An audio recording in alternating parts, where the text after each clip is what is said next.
My name is Kate Holmes and I'm with the Picton and District Historical and Family History Society, and I'm going to talk about one of the older pubs which still survives but hasn't been used as a pub for some time.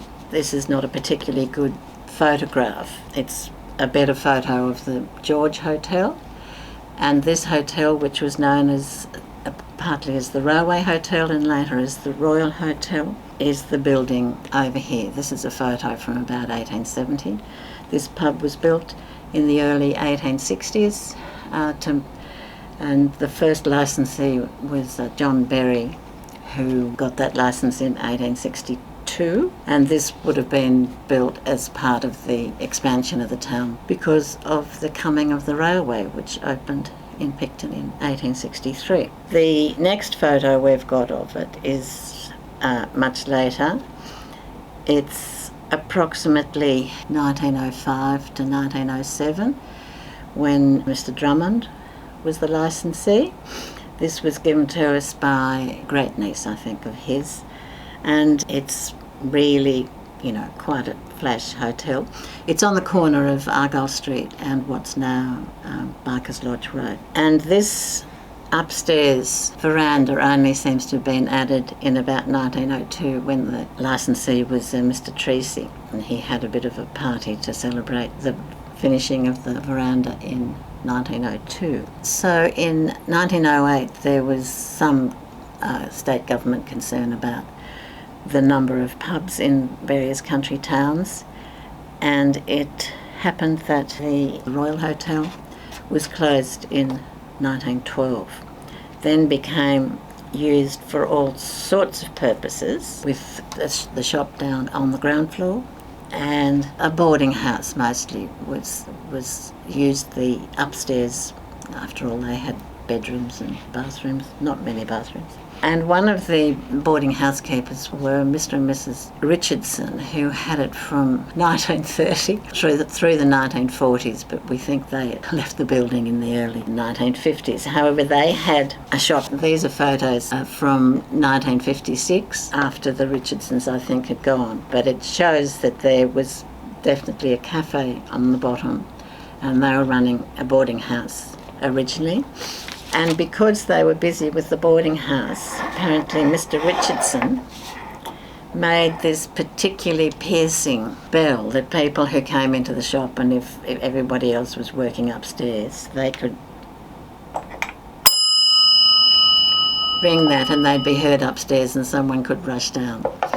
And it does appear to have been handmade. He's made it out of whatever he could find, again, and this was recently donated to the Society by his granddaughter. It's got quite a history because in the slightly later 50s, the upstairs were turned into flats.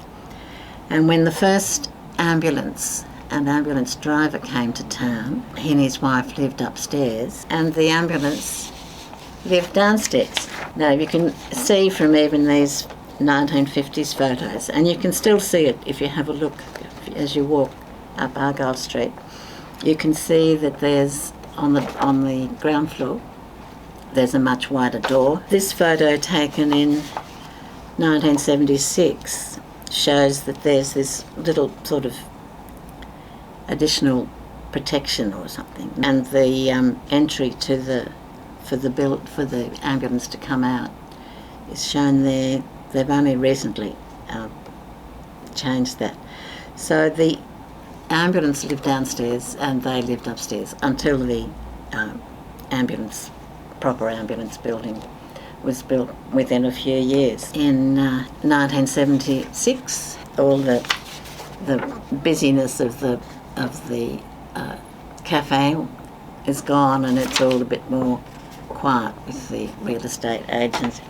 Then in 1989, this photo was taken, and by then Pheasant's Kitchen cafe had been operating for quite some time. After they moved out in around 2000, actually a bit earlier than that, it became Birch Hall, which was a sort of a clothing and a material store, and they ran patchwork classes and things there.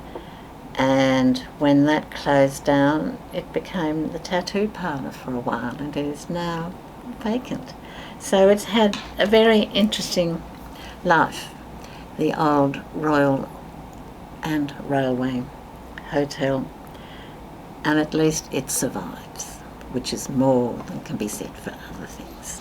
If you found this video interesting, the Society meets in the Wallenderley Library, Menangle Street, every Thursday, and we also have a special family history session on the first Tuesday of the month, and we meet on the first Saturday of the month. If you'd like to come and see, if you might be interested in helping us in any way, we're doing lots of digitising, and we still have lots of paper records that need to be sorted. So we'll hope to see some of you soon.